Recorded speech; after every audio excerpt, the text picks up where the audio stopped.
Hello guys, welcome to my YouTube channel. Thank you for 57 subscribe. यो चाहिँ हामी हलेसी खोटाङ हलेसी जान गएर आउने क्रममा चखेवामा खिचेको प्राकृतिक सुन्दरताले भरिपूर्ण ठाउँ हो। यहाँ चाहिँ एकदमै रमाइलो ठाउँ, घुम्ने ठाउँ, एकदमै हावाहरू चल्ने एनी टाइम हावा चल्ने। त्यही यतापट्टि घाम लाग्ने, त्यही यतापट्टि हिउँ परे जस्तै हुने, एकैछिनमा ओसिएल लाग्ने त्यस्तै खालको हुने रहेछ। हस्बेन्ड मेरो दिदीहरू, यहाँ हस्बेन्ड पुरा हावाले बोकाले बसमा दुईटा बसमा गएको थियौँ हामी घुम्न। बोकाले निन्द्राले केले भनौँ न, सबैजना यो जुन चकेवा चाहिँ घुम्दा चाहिँ एकदमै रमाइलो भएको थियो।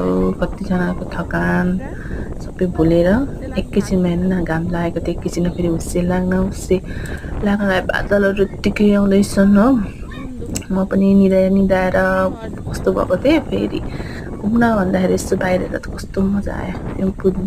मुन्दुम अरे ठाउँको नाम खोटाङ भोजपुर पर्छ होला हौ। खोटाङदेखि आउने क्रममा भोजपुरमा पर्छ। सबैजना पनि जानु होला, रमाइलो गर्नु होला, घुम्नु होला।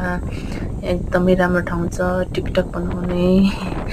टिकटक बनाउनेको भिड थियो दुईटा बसमा एकैचोटि जाँदाखेरि। टिकटक बनाउने, कोही फोटो खिच्ने, कोही हावाले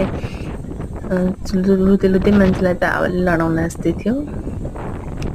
त्यही छेउमा एउटा पसल थियो, पसलमा खाजा खाएर हामी चिने त यहाँ चाहिँ मेरो जेठानी दिदी